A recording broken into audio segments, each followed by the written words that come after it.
یقیناً آپ کو وہ بتائیں گے اس سوال کا جواب کہ ان کے شہر کا نام کیا ہے۔ اب شہر سے آگے آپ چلیں گے کہ آپ کا ملک کون سا ہے یا آپ کے ملک کا نام کیا ہے، یہ بھی وہ بتائیں گے یقیناً۔ اب یہ اگلا سوال جو ہے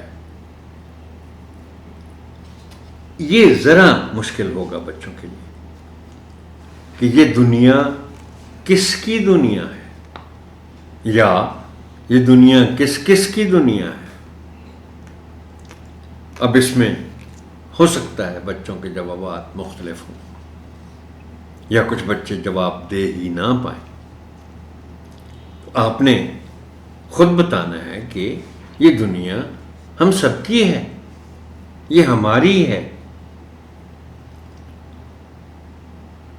آخری سوال آپ کا ہے کہ ہم کیسے کہہ سکتے ہیں کہ ساری دنیا اپنا گھر ہے؟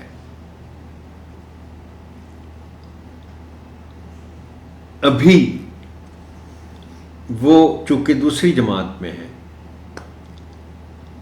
ان کے لیے یہ تو ممکن نہیں ہے کہ آپ ان سے گلوبل ولیج کی بات کریں، اگرچہ اب بچے ماشاءاللہ بہت بہت معلومات رکھتے ہیں، ہو سکتا ہے کچھ بچے اس لفظ تک پہنچ بھی چکے ہوں، لیکن یہ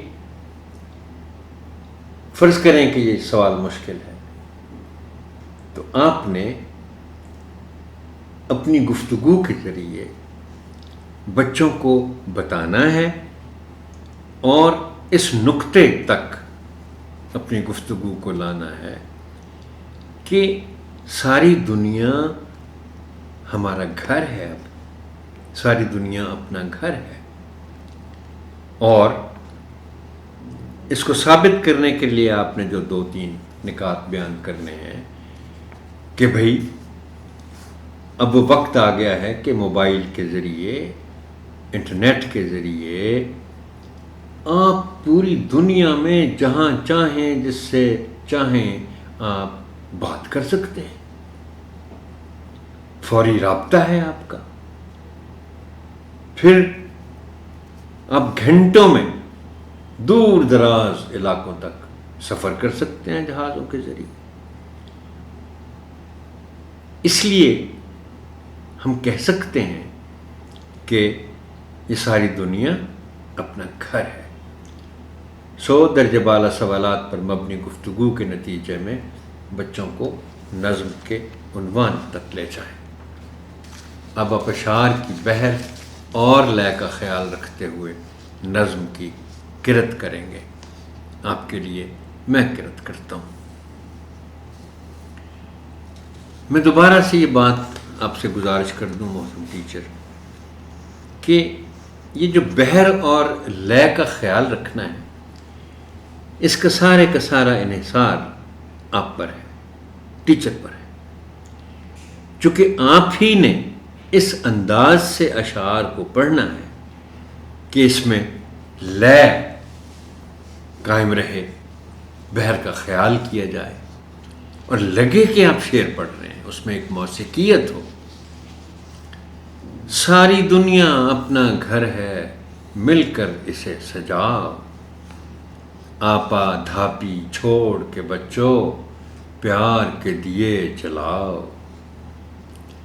مل کر کھیلو، مل کر کھاؤ، مل کر سیر کو جاؤ، رنگ رنگیلے پھولوں والا پیار کا باغ لگاؤ، اچھے اچھے کاموں سے اب اپنی شان بڑھاؤ، ساری دنیا اپنا گھر ہے، مل کر اسے سجاؤ۔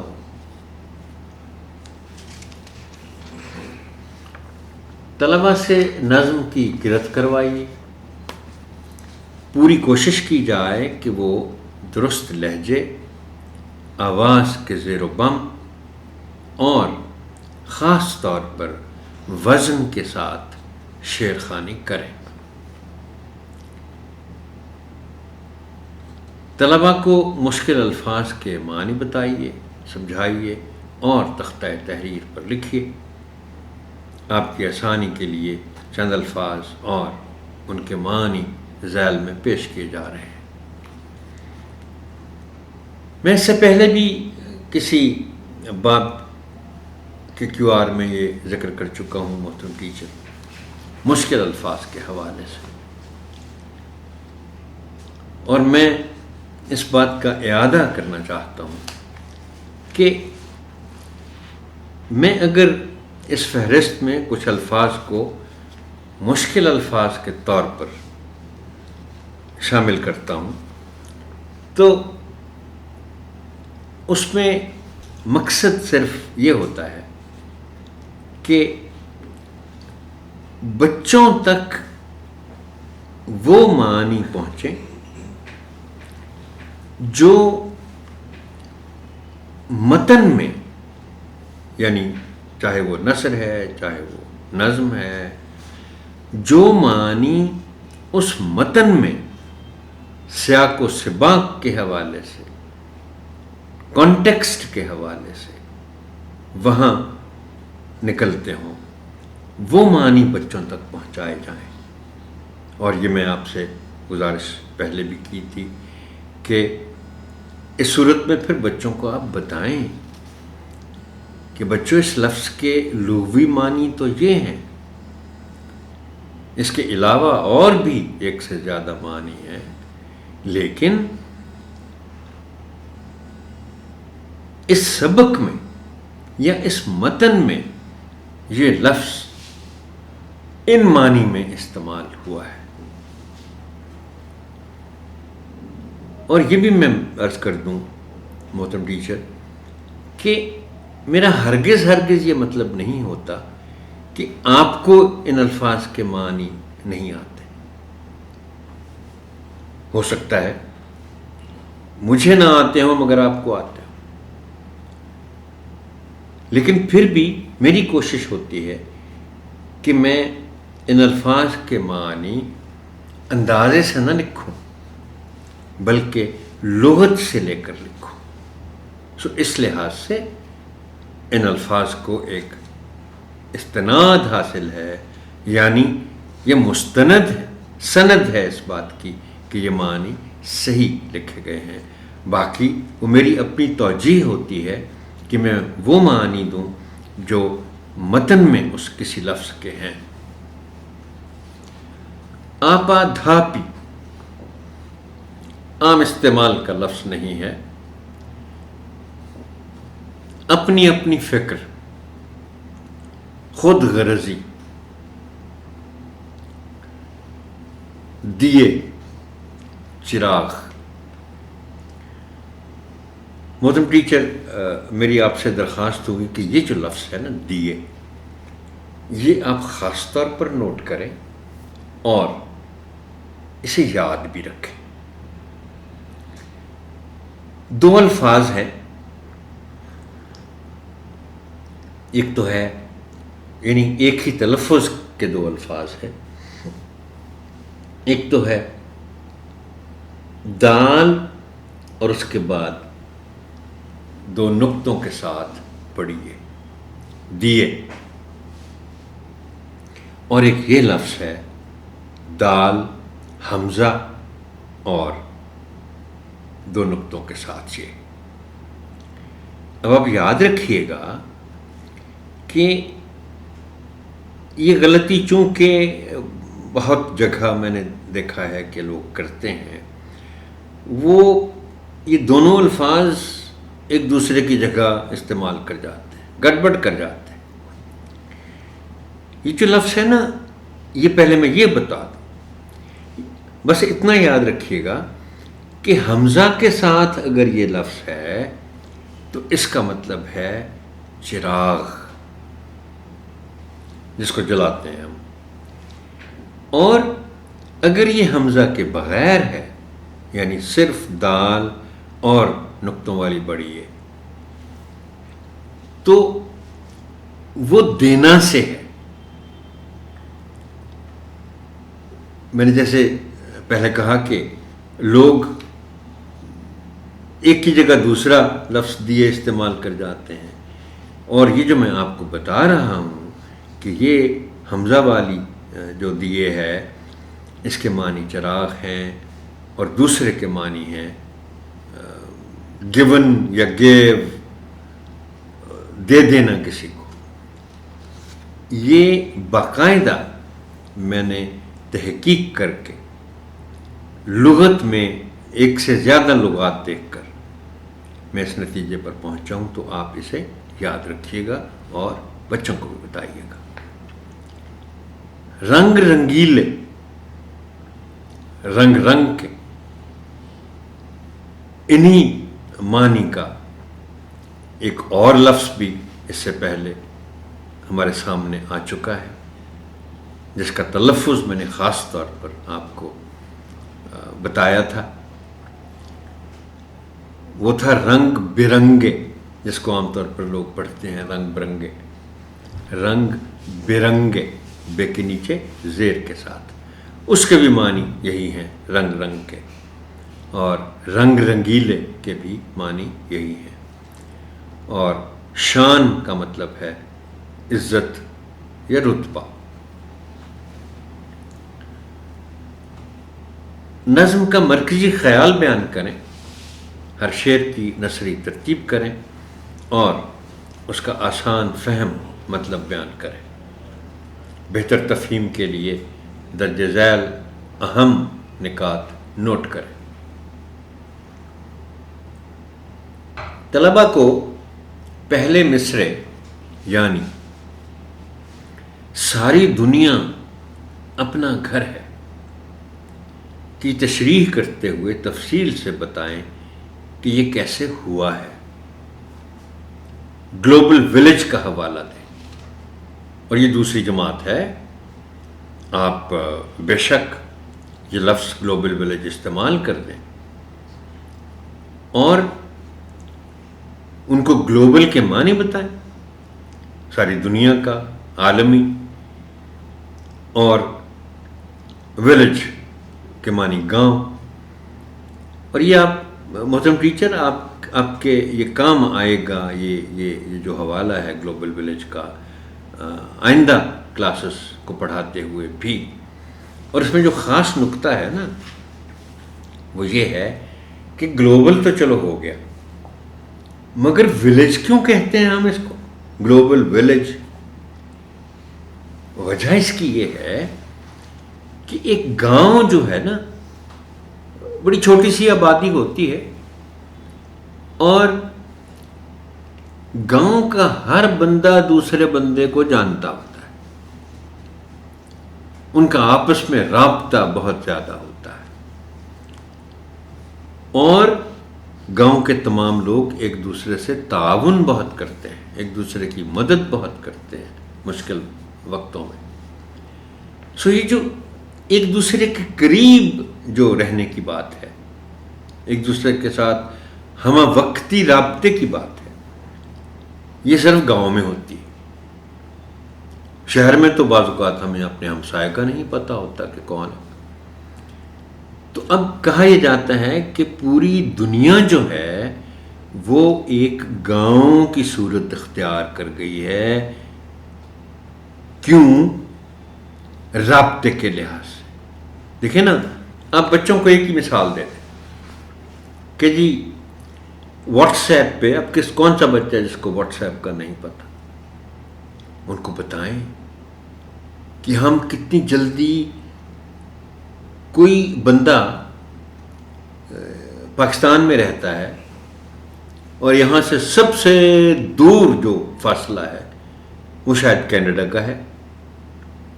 تو کینیڈا میں آپ کا کوئی بہن بھائی رہتا ہے، آپ کا کوئی رشتہ دار رہتا ہے، تو آپ جب چاہیں موبائل سے اس سے بات کر سکتے ہیں. اور بات بھی آپ اگر ویڈیو کال کرتے ہیں تو وہ آپ کو دیکھ رہا ہے، آپ اس کو دیکھ رہے ہیں. اب اس سے زیادہ کیا ہوگا؟ وہ خود بھی نہیں ہے، ایسے لگتا ہے جیسے قریب بھی بیٹھا ہو تو شاید فاصلہ زیادہ ہو. وہ تو چند انچ کے فاصلے پر موجود ہے اور آپ اس سے بات کر رہے ہیں.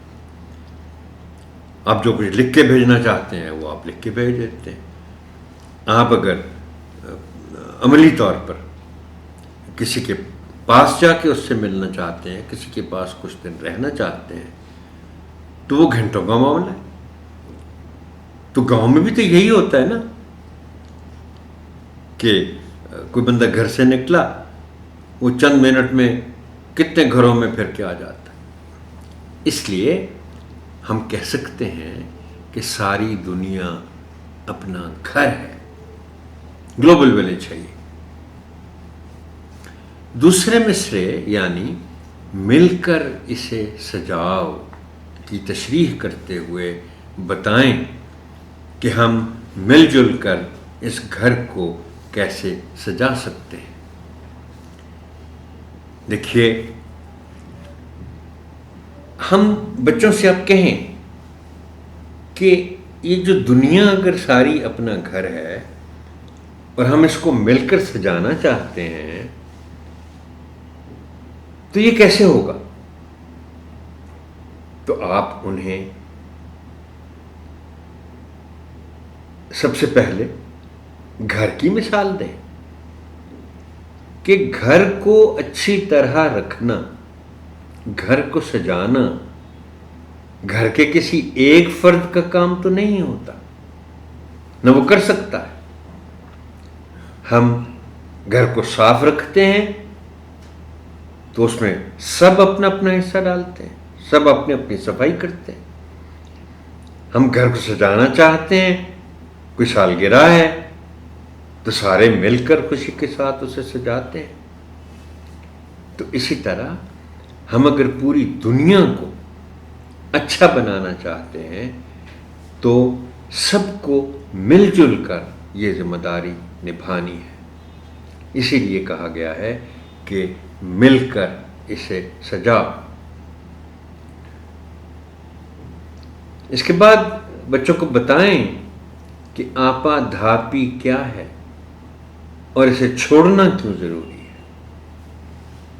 آپا دھاپی کا مطلب ہے کہ اپنی اپنی فکر کرنا، خود غرضی،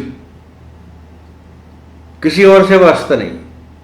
میں بس اپنے ہی کام دیکھتا ہوں، اپنی ضرورتوں پر نظر ہے. ایسے تو نہیں ہوتا. آپ کو ایک دوسرے کے ساتھ مل کر، مل بانٹ کر، مل بیٹھ کر زندگی گزارنی ہے. آپا دھاپی میں کبھی سکون نہیں ہوتا اور کام مکمل نہیں ہوتے. آپا دھاپی کو چھوڑنا پڑے گا. اسی لیے اس نظم میں بھی کہا گیا نا کہ آپا دھاپی کو چھوڑ دو. اور اس میں آپ کو یہ جو دوسرا شعر ہے، آپا دھاپی چھوڑ کے بچوں پیار کے دیے جلاؤ. پھر اس کے بعد پیار کا باغ کے الفاظ استعمال ہوئے ہیں ایک شعر میں. بتائیں کہ پیار کا باغ سے کیا مراد ہے. اس سے پہلے آپ کو یاد ہوگا محترم ٹیچر کہ ہم باغ پر ایک باب پڑھ چکے ہیں. تو باغ کے باب میں ہم نے جو باتیں پڑھی ہیں کہ باغ سے ہمیں خوشی ملتی ہے، اور وہ باغ اگر پیار کا ہو، جہاں پیار ہوگا وہاں باغ کی سی کیفیت پیدا ہوگی. اور جو سکون اور جو خوشی ہمیں باغ میں سے ملتی ہے، یعنی وہ باغ بھی ہو اور اوپر سے پیار کا ہو، تو پھر کتنا مزہ آتا ہے. اب ہم آتے ہیں متعلقہ حاصلات تعلم کے حوالوں کے ساتھ مشق، زبان شناسی اور لکھائی کے کچھ اہم پہلوؤں کی طرف. لطیفہ اور پہیلیاں صفحہ 126 پر. حاصل تعلم ہے کہ طلبہ لطیفے اور پہیلیاں پڑھ کر ان میں پوشیدہ دانش کو سمجھ کر بتا سکیں.